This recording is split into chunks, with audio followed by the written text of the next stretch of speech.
Cümleten selamun aleyküm hanımlar. Divapatik YouTube kanalıma hepiniz hoş geldiniz. Bugün birlikte artık iplerle çok güzel çeyizlik bir 5 şiş patik yapacağız. Ben patiğimde piyasada rahatlıkla bulabileceğiniz patiklik iplerden kullandım. Şöyle iplerimi bir kenara alıyorum. Patiğimde kullandığım şişlerim ise 3 numara. Hemen sizlere modelimi de göstereceğim. İşte hanımlar, modelimiz bu şekilde. Artık iplerle çok güzel, harika bir model yaptım. Çeyiz içinde çok uygun oldu. Patiğimizin tabanı bu şekilde. Arka kısmı, yanları. Modelimiz böyle. Bu patik benim elimin ölçülerine göre 37, 38 ve 39 numara ayaklar için uyumlu oldu. Hemen patiğimize başlayalım. Ben patiğime her zaman olduğu gibi burun kısmından 12 ilmek olarak başlayacağım. Öncelikle hemen 12 ilmeğimi atıyorum. Şu birinci ilmeğim, 2, 3, 4, 5, 6, 7, 8, 9, 10, 11 ve bir ilmek daha atıyorum. 12. 12 ilmeğimi attım. Şimdi geri dönüyorum hanımlar. Geri döndüğümüzde arka yüzdeyiz. Bu aşamada ilk ilmeğimi örmeden alıyorum. İlmeklerimi arka yüzde ters olarak örüyorum.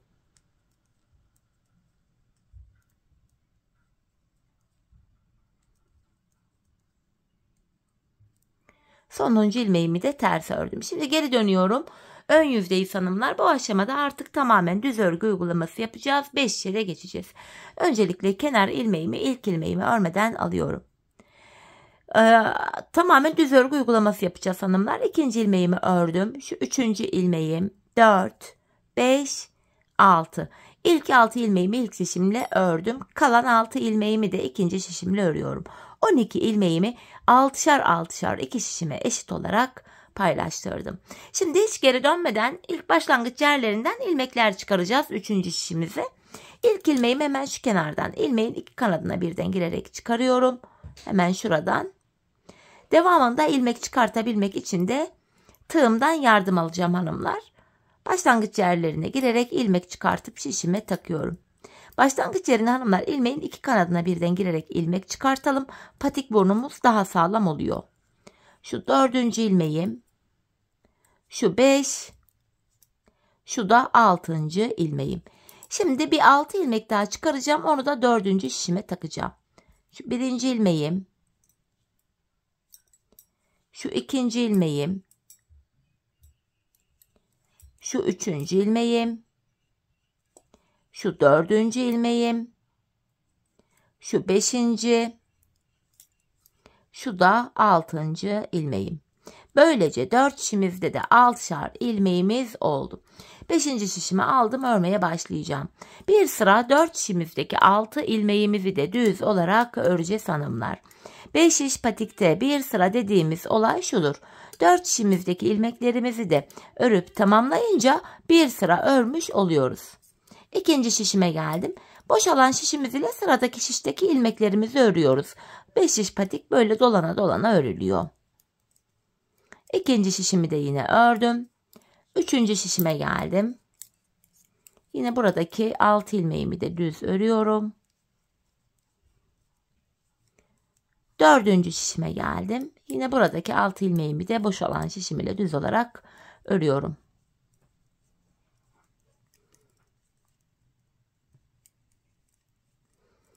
Böylece hanımlar bir sıra örmüş olduk. Şimdi yeniden başlangıç yerindeyiz. Artık artırmalara başlayacağız. Patik burnumuza şöyle baktığımız anda artırma işlemini bu sağ ve sol kenardan yapacağız. Orta kısımlardan artırma yapmıyoruz. İlk şişimdeyim. Kenarımız hemen başta. 2 ilmek örüyorum. Ardından 2. ilmeğimin altındaki hemen şu ilmeğimin kenarına gelip buradan aldığım ilmeğimi de düz ördüm. Kalan 4 ilmeğim düz örülüyor. Böylece 1. şişimde 7 ilmeğim oldu. 2. şişime geldim. Burada da kenar sol tarafta. Son 2 ilmeğim kalana kadar öreceğim. Artırmamı yapacağım 2. şişimde. Bakın sondan 2. ilmeğimin altındaki şu ilmeğimin kenarına giriyorum ve buradan aldığım ilmeğimi düz ördüm. Kalan 2 ilmeğim düz örülüyor. Burada da 7 ilmeğim oldu. 3. şişime geldim. Kenarımız hemen başta. 2 ilmek örüyorum. Ardından 2. ilmeğimin altındaki şu ilmeğimin kenarına girdim ve buradan aldığım ilmeğimi de düz ördüm.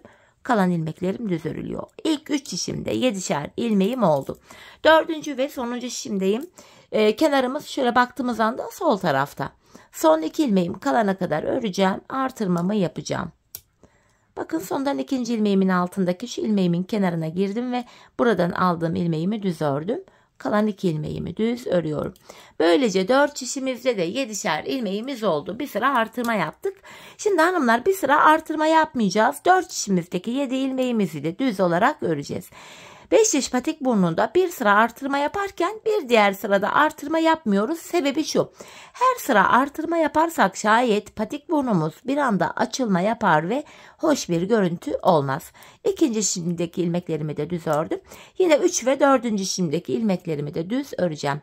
Bu düz ilmeklerimi örerken artırma işlemini sizlere kısaca tekrar etmek istiyorum. Artırma işlemini 1. ve 3. şişimizde ilk 2 ilmeği ördükten sonra yapıyoruz. 2. ve 4. şişimizde de son 2 ilmek kalana kadar örüp öyle artırıyoruz. Evet hanımlar, bir sıra ilmeklerimizi düz ördük. Tekrar artırma zamanı. İlk şişimdeyim. Kenarımız başta hemen. 2 ilmek örüyorum. Ardından 2. ilmeğimin altında şu ilmeğimin kenarına girip buradan aldığım ilmeğimi de düz ördüm. Kalan ilmeklerimi düz örüyorum. Böylece 1. şişimde 8 ilmeğim oldu. 2. şişime geldim. Kenarımız sol tarafta. Son 2 ilmeğim kalana kadar öreceğim ve kenardan artırmamı yapacağım. Bakın sondan 2. ilmeğimin altındaki şu ilmeğimin kenarına girdim. Buradan aldığım ilmeğimi düz ördüm. Son 2 ilmeğimi de düz örüyorum. Burada da 8 ilmeğimiz oldu. 3. şişime geldim. Kenarımız hemen başta. 2 ilmek örüyorum.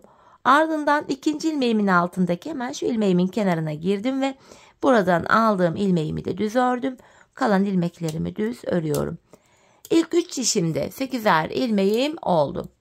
4. ve sonuncu şişimdeyim. Kenarımız sol tarafta. Burada da son 2 ilmeğim kalana kadar örüp artırmamı yapacağım. Bakın sondan 2. ilmeğimin altındaki hemen şu ilmeğimin kenarına girdim ve buradan aldığım ilmeğimi de düz örüyorum. Son 2 ilmeğim düz örülüyor. 4 şişimizde de hanımlar 8'er ilmeğimiz oldu. Şimdi bir sıra 4 şişimizdeki ilmeklerimizi de düz öreceğiz. Sonraki sıra artıracağız. Sonra düz öreceğiz, artıracağız. Patik burnumuzu bu şekilde tamamlayacağız. Ben bu patiğimde her bir şişimde 14'er ilmeğim olana kadar artırmalarımı yaptım. Ardından modelimi kurdum. Model açılan bir model hanımlar. Artırmalarınızı yaparken bunu da göz önünde bulundurun. Hani bazı modeller kasar, ördükçe böyle küçülür, sıkar. Ama bu model tam tersi açılan bir model. Bu nedenle dediğim gibi artırma yaparken bunu göz önünde bulunduralım. Şimdi hep birlikte artırmalarımızı yapalım gelelim. Ardından modelimize başlayacağız. Evet hanımlar, ben artırmalarımı yaptım. Geldim, artırmalardan sonra bir sıra düz örmedim. Hemen modele başlayacağız. Modelimiz 8 sıradan oluşuyor hanımlar. İlk sırasını yapıyoruz. Şimdi krem ipimiz bekleyecek. Renkli ipimle ilmeklerimi öreceğim. Tarçın rengi ipimle ilmeklerimi öreceğim hanımlar. Şöyle hemen ilk 2 ilmeğimi ördükten sonra bu renkli ipimin ucunu patiğimin sökülmesin diye şurada krem ipime bağlıyorum. Buraya 2 tane düğüm attım. Modelimizin 1. sırasında ilmeklerimizin hepsini düz olarak örüyoruz. Renkli ipim ile düz örüyorum. Bu şekilde 2. şişime geldim. Yine 2. şişimdeki ilmeklerimi de düz olarak öreceğim. Bu şekilde hepsini düz örüyoruz hanımlar.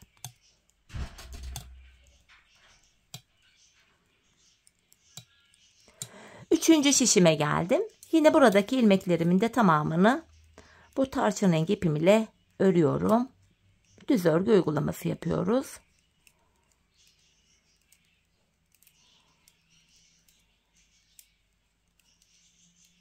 Dördüncü şişime geldim. Yine buradaki ilmeklerimi de düz örüyorum.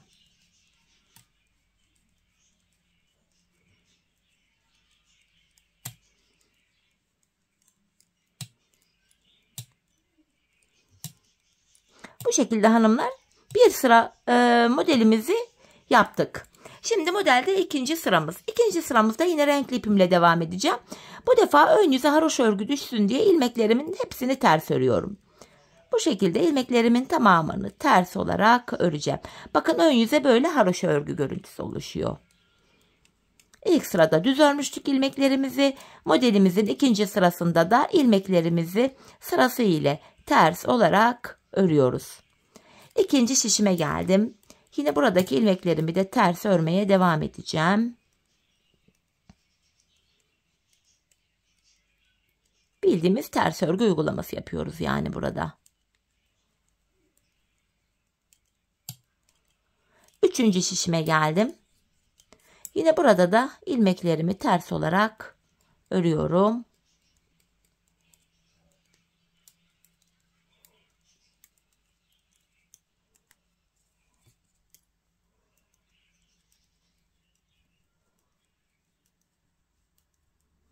Dördüncü şişime geldim.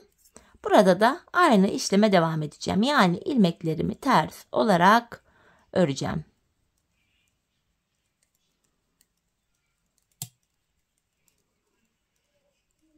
Sonuncu ilmeğimi de yine ters ördüm.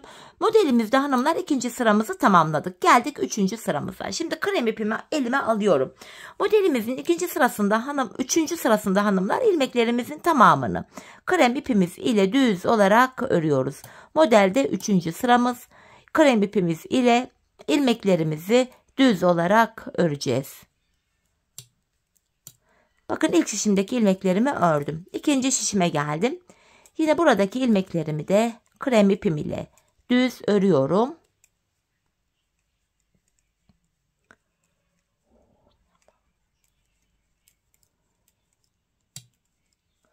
Üçüncü şişime geldim. Buradaki ilmeklerimi de düz öreceğim.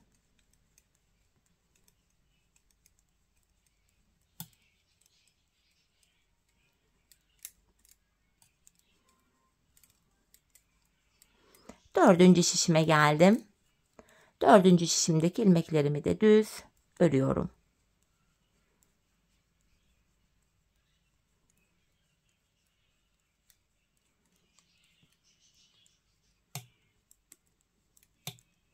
Evet hanımlar, modelimizde böylece üçüncü sıramızı tamamladık. Şimdi ilk şişimdeyim. Modelde dördüncü sıramız. Bu sıramızda da yine ilmeklerimizi düz öreceğiz krem ipimiz ile. Modelde dördüncü sıramız, ilmeklerimizi krem ipimiz ile düz olarak öreceğiz yine.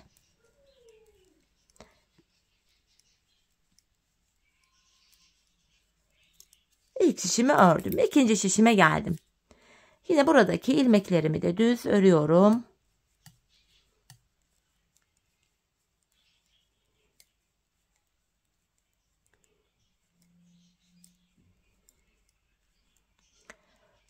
Üçüncü şişime geldim.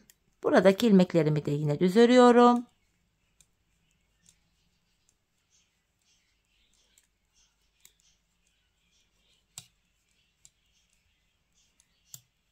Dördüncü şişime geldim. Yine dördüncü şişimdeki ilmeklerimi de düz örüyorum. Düz örgü olduğu için hızlıca örüyorum hanımlar. Çünkü buralarda model kurulumu yok. Sadece ilmeklerimizi düz olarak örüyoruz. Sonuncu ilmeğimi de ördüm. Hanımlar, modelimizde dördüncü sıramızı tamamladık. Geldik beşinci sıramıza. Tekrar ip değişikliği yapıyorum. Tarçın rengi ipimi elime aldım. Modelde beşinci sıramız. Bu sıramızda yine ilmeklerimizi renkli ipimiz ile düz öreceğiz. Modelde beşinci sıramız. Renkli ipimiz ile ilmeklerimizi düz örüyoruz. İkinci şişime geldim. Yine ikinci şişimdeki ilmeklerimi de düz örüyorum.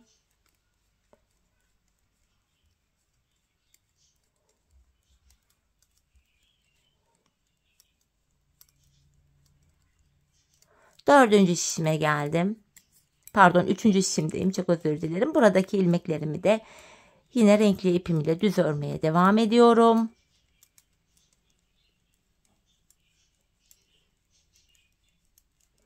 Dördüncü ve sonuncu şişimdeyim. Buradaki ilmeklerimi de yine düz öreceğim.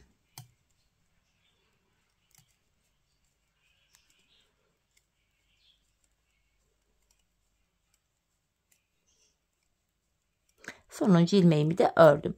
Tekrar ilk şişimdeyim hanımlar. Modelimizde 6. sıradayız. Bu sıramızda da ilmekleri ters öreceğiz. Yine bu renkli ipimiz ile ön yüzde bir diş haroşa örgü görüntüsü oluşacak. Bakın şöyle. İlmeklerimizi sırasıyla modelimizin 6. sırasında ters olarak örüyoruz.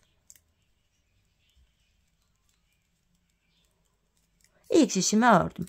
İkinci şişimdeki ilmeklerimi de yine renkli ipim ile ters örüyorum.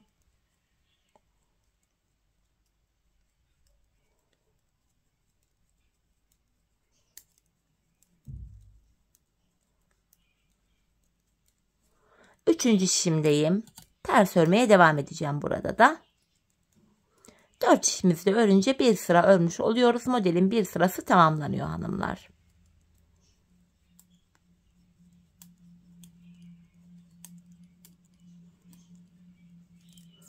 Dördüncü şişime geldim. Yine buradaki ilmeklerimi de ters olarak örüyorum.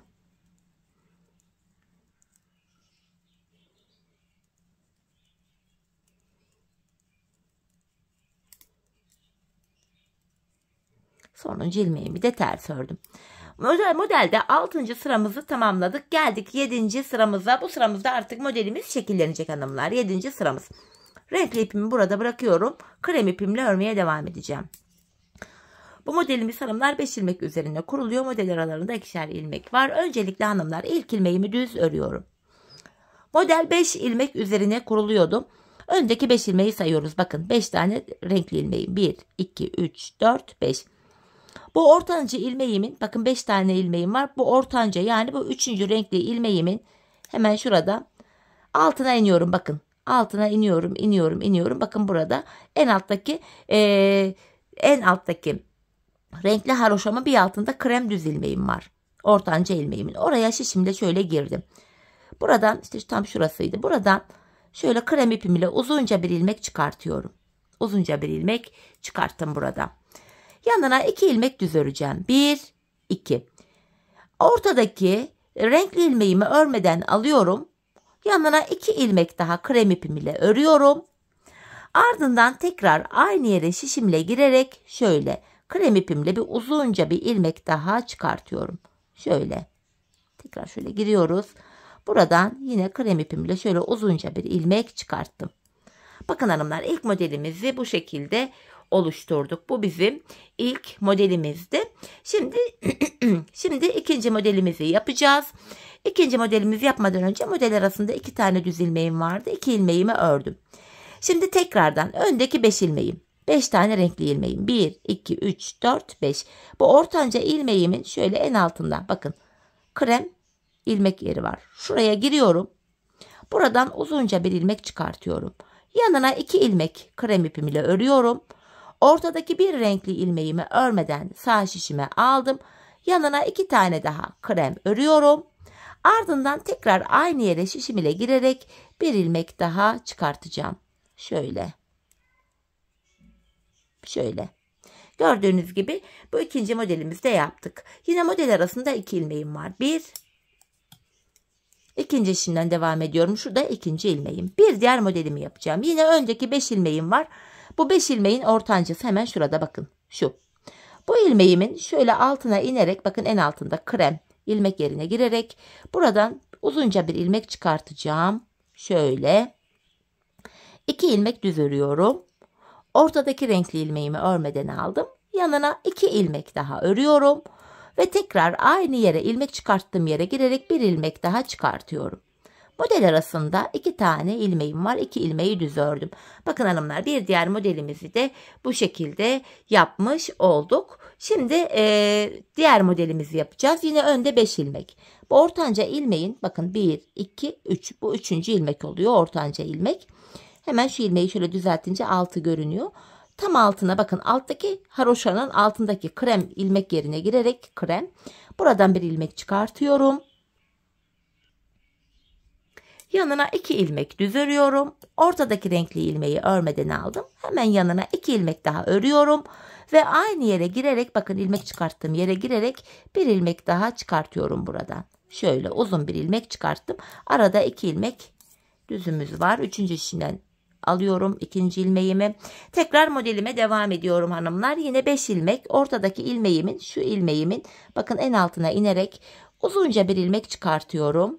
2 ilmek örüyorum. Ortadaki ilmeği örmeden aldım. Yanına 2 ilmek daha örüyorum krem ipim ile. Tekrar aynı yere girerek bir ilmek çıkartıyorum. Yanında 2 ilmeğim var. Bir diğer modelimi kuracağım. Önde 5 ilmeğim var. Bu ortadaki ilmeğimin bakın en altına inerek uzunca bir ilmek çıkarttım. 2 ilmek örüyorum. Ortadaki ilmeği örmeden aldım. Hemen yanına 2 ilmek daha örüyorum. Tekrardan aynı yere girerek uzunca bir ilmek daha çıkartıyorum. Yine model arasında 2 ilmek var. 1, 4. şişime geldim. 2. ilmeğimi buraya örüyorum.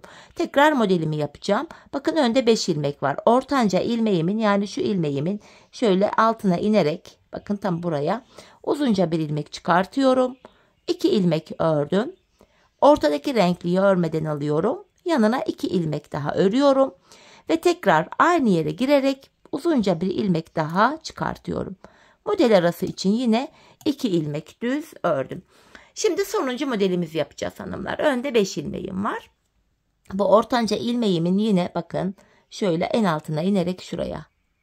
En altındaki şurası krem ilmek içinden bir ilmek çıkartıyorum. 2 ilmek örüyorum.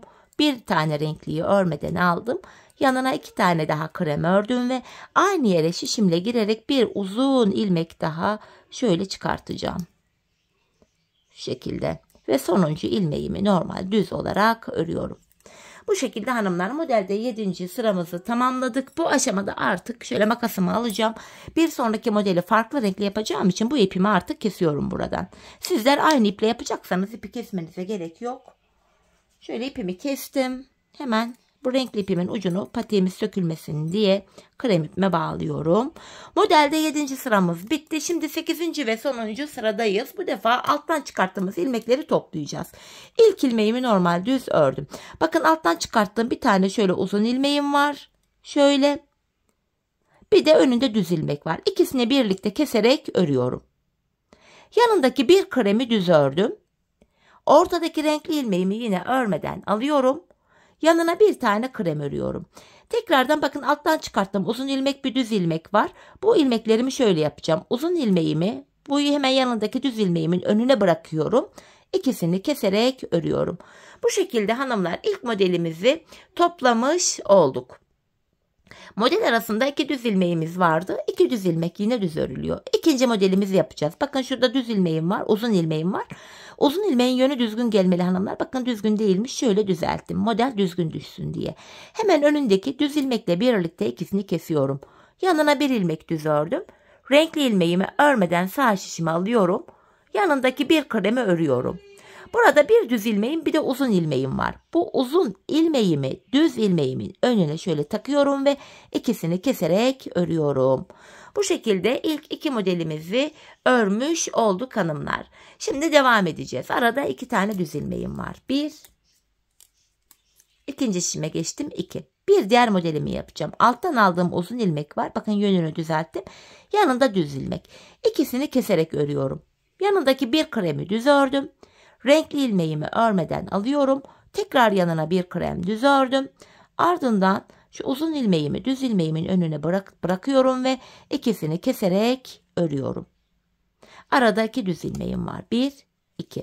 Bir diğer modelimi yapacağım. Şu alttan aldığım uzun ilmek ve önünde bir düz ilmek var. İkisini keserek örüyorum. Yanına bir krem ördüm. Ortadaki renkli ilmeğimi örmeden alıyorum. Yanındaki bir kremimi düz ördüm. Tekrardan bir düz bir de uzun ilmeğim var. Uzun ilmeğimi hemen düz ilmeğimin önüne getiriyorum. İkisini keserek örüyorum. Arada 2 tane ilmeğim olacak. Birinciyi ördüm. 3. şişime geldim. 2. ilmeğimi de burada örüyorum. Bu şekilde hanımlar bir önceki sırada alttan çıkarttığımız ilmeklerimizi bu sıramızda geri toplamış oluyoruz. Bakın yine aradaki renkli ilmeğimi örmeden aldım. Bir ilmek düz ördüm. Şimdi tekrar alttan aldığım uzun ilmeğimi düz ilmeğimin önüne getiriyorum. İkisini keserek örüyorum. Arada 2 ilmeğim var. Bir diğer modelimi yapacağım. Uzun ilmeğimle önündeki ilmeği keserek örüyorum. Bir ilmek düz ördüm. Ortadakini renkliyi örmeden alıyorum. Yanına bir krem örüyorum. Ardından şu uzun ilmeğimi şu tek düz ilmeğimin önüne getirip ikisini kesiyorum. Arasında 2 ilmeğim var. 1, 4. şişime geldim. Şu da 2. ilmeğim. Aynı işlemi buradaki modellerimizde de devam ettireceğiz hanımlar. Modelimizin 8. ve sonuncu sırası bu şekilde. Bakın modelimi yaptım. Yanında 2 düz ilmeğim var. Sonuncu modelimi de yine ilmeğimin yönünü düzeltiyorum. Önündeki ilmekle keserek ördüm. Yanına bir düz örüyorum. Renkli ilmeği örmeden aldım. Tekrar bir ilmek ördükten sonra şu uzun ilmeği düz ilmeğin önüne getirip ikisini kesiyorum ve sondaki bir ilmeğimi düz örüyorum. Hanımlar, modelimiz Happy Top'u bu kadardı. 8 sıradan oluşan modelimiz. Model arasında 2 sıra ilmeklerimizi krem ipimiz ile düz örmemiz gerekiyor. Bakın şu şekilde. Renkli ilmeklerim dahil hepsini düz olarak örüyorum hanımlar. Hepsini düz örüyorum. Bu şekilde. Bakın ilk şişimdeki ilmeklerimi hepsini ördüm. Bu şekilde hanımlar 4 şişimizdeki ilmekleri de 2 sıra boyunca, 2 sıra derken 4 şişimizi bir kere de öreceğiz. Ardından bir daha öreceğiz krem ipimizle. Böylece 2 sıramız dolacak. Şimdi 2 sıra örelim gelelim. Evet hanımlar, ilmeklerimi krem ipim ile 2 sıra ördüm. Hemen ardından bir diğer modelimize başlayacağız. Aynı modeli yapacağız fakat renk değişikliğiyle. Bu defa ikinci modeldeyiz. 8 sıradan oluşan modelimizin aynısını tekrar uygulayacağız. Modelde yine 1. sırada böyle devam ediyoruz hanımlar. Kafanız karışmasın diye ilk etapı yine göstermek istedim sizlere. Hemen 2 ilmek ördükten sonra yine yeşil ipimin ucunu burada şöyle kreme bağlıyorum.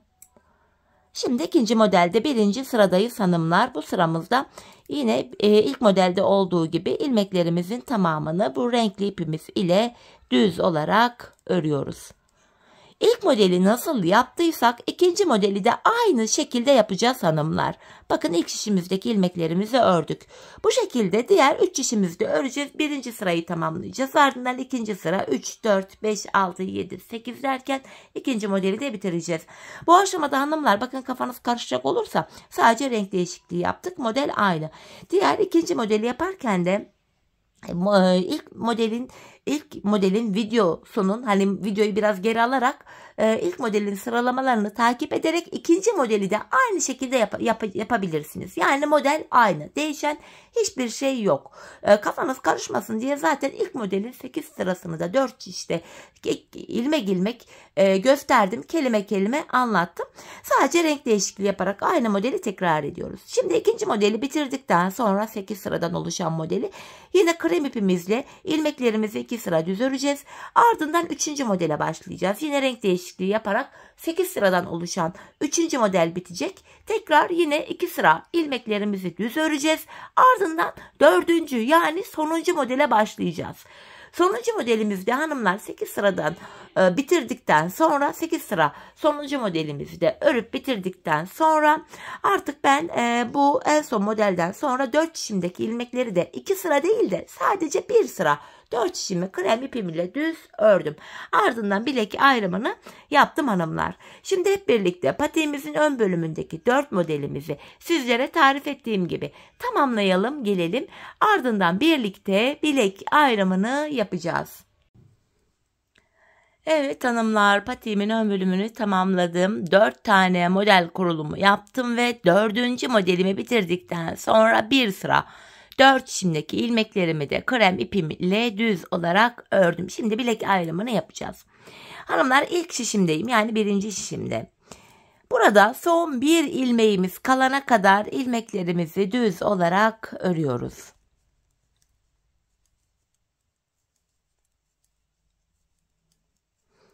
Bakın burada son bir ilmeğim kaldı. Buradaki sonuncu ilmeğim ile ikinci şişimdeki ilk ilmeğimi alıyorum.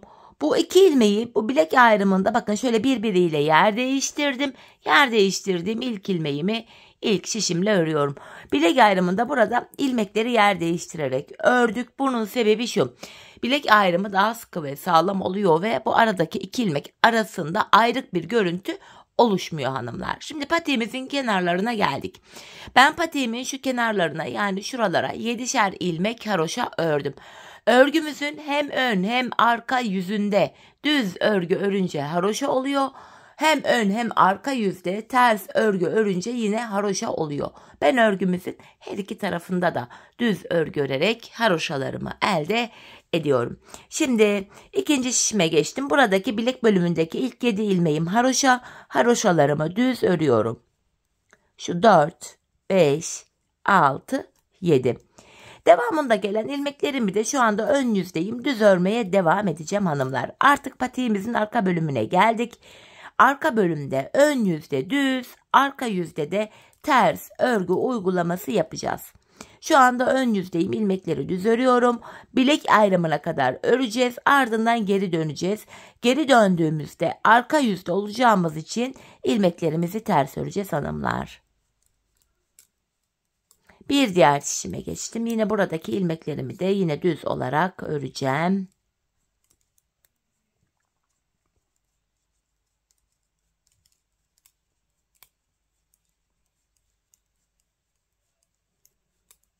Sonuncu şişime geldim. Buradaki ilmeklerimi de yine düz olarak öreceğim. Bakın bilek ayrımı yaptığımız şişimiz. Buradaki son 7 ilmeğimiz haroşa. Haroşalarımı düz örüyorum. Haroşaları hem ön hem arka yüzde düz olarak öreceğim hanımlar. Bakın bilek ayrımına geldik. Şimdi geri dönüyorum. Yapacağımız işlem bu. Bilek ayrımına kadar öreceğiz, geri döneceğiz, öreceğiz, geri döneceğiz.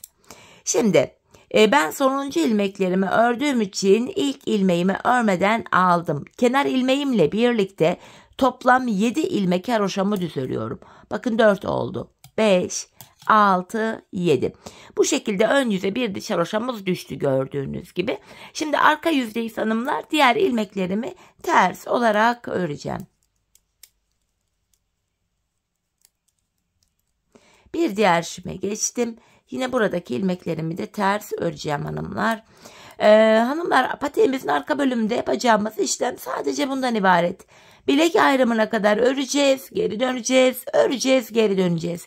Ön yüzdeysek eğer düz örgü, arka yüzdeysek de ters örgü uygulaması yapacağız. Sadece kenarlardaki bilek bölümündeki kenarlardaki 7'şer ilmek haroşamızı haroşa olarak öreceğiz. Dikkat etmemiz gereken tek nokta bu.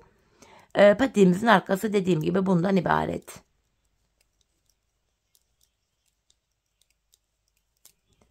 Bir diğer şişime geldim. Bu taban bölümdeki. Yine oradaki ilmekleri ters örüyorum.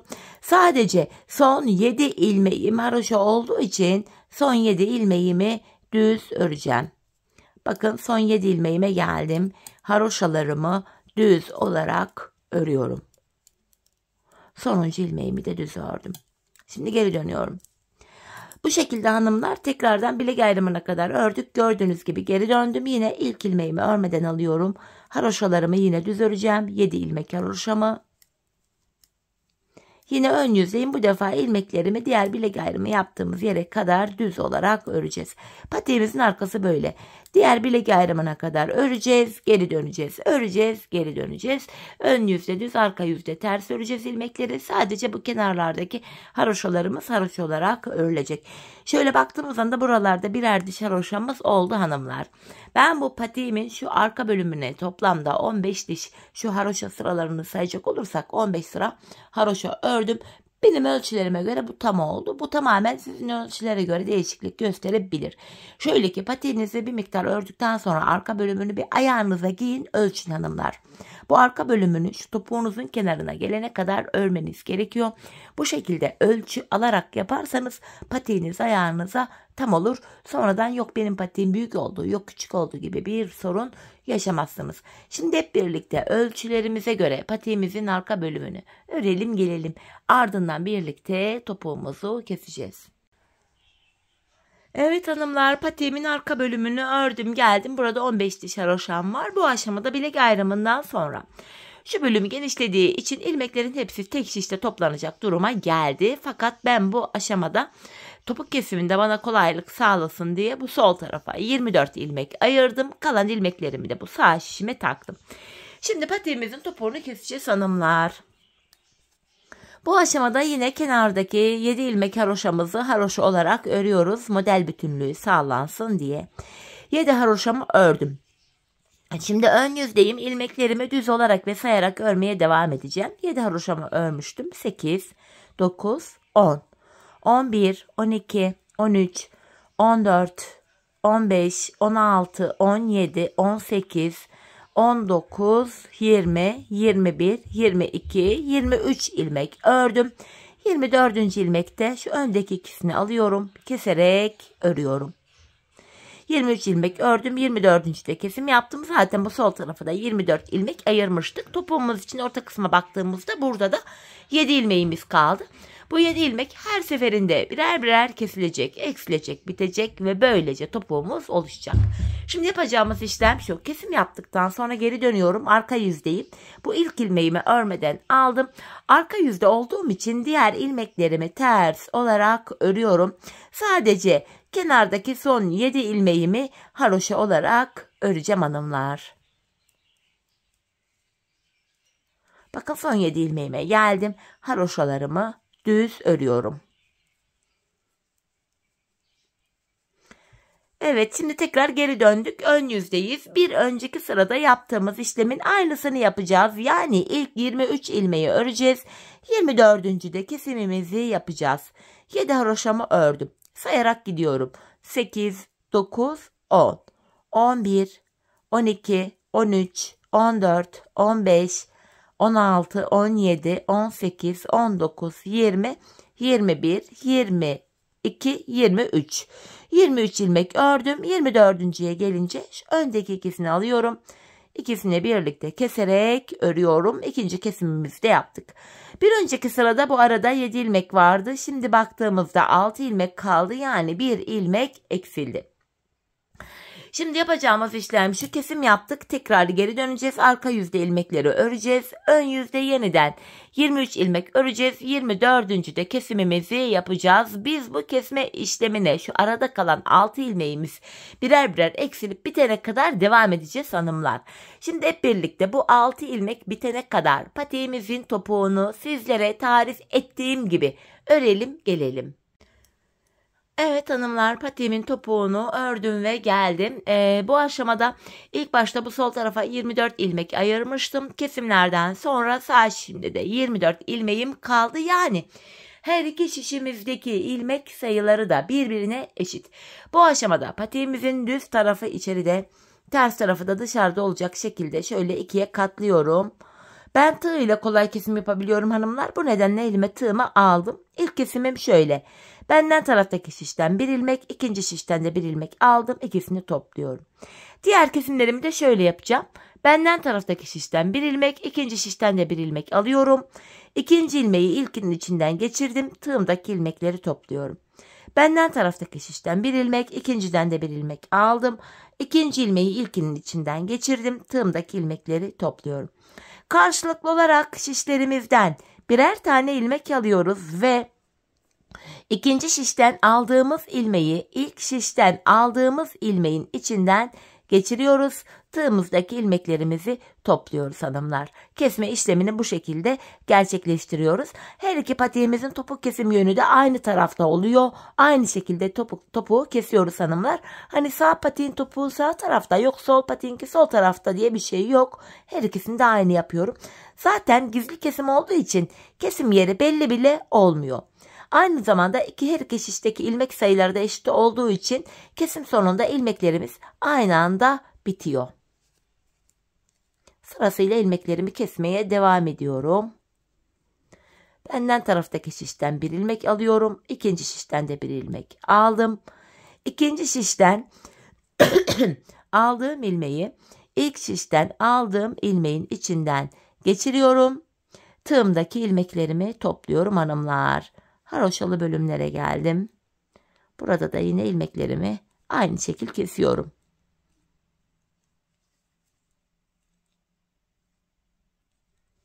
Son ikişer ilmeğim kaldı. Yine ilmeklerimi aynı şekilde kestim. Bakın son birer ilmek kaldı. Önce benden taraftaki ilmeğimi, sonra ikinci şişindeki ilmeğimi tığıma aldım. Tığımda 3 ilmeğim oldu hanımlar. 3 ilmeğin 3'ünü birden topluyorum. Ardından buraya 2 tane sıkı bir zincir çektim ve ipimi keseceğim. Hemen şöyle makasımı alıyorum. İpimi kesiyorum. Hemen ipimizin ucunu şöyle arkaya gizleyeceğim. Patiğimin iç bölümündeki hanımlar, ön bölümündeki model yaptığım renkli iplerimi de video aralarında bu şekilde gizledim. İp uçlarını gizlemeyi unutmayalım. Patiğimizin içi dışı tertemiz görünsün. Şöyle hemen bakalım topuğumuza. İşte hanımlar, topuğumuz şu şekilde, bakın kesim yerimiz. Ayağı giyince şöyle duruyor. İzi bile belli değil. Çok şık, çok temiz bir görüntüsü var. Patiğimiz böyle hanımlar. Görüntü itibariyle model bu. Hemen bir de manken ayağıma giydireyim. Bir de ayağımızda görelim patiğimizi nasıl olmuş, nasıl bitmiş. Bir de ayağımızda bakalım. Ben çok beğendim hanımlar. Gayet güzel oldu. Umarım sizler de benimle birlikte beğenerek, severek yaparsınız. Üstelik artık iplerinizi de değerlendirmiş olursunuz. Evet, patiğimiz şöyle hemen göstereyim. Tabanımız, patiğimizin kenarı, üst bölümü. Bakın şöyle topuk kısmı bu şekilde. Evet hanımlar, yine birlikte güzel bir modelin daha sonuna geldik. Umarım sizlere faydalı, hoş bir video olmuştur. Yeni modellerde, yeni videolarda buluşmak dileğiyle. Şimdilik hoşça kalın, sağlıcakla kalın.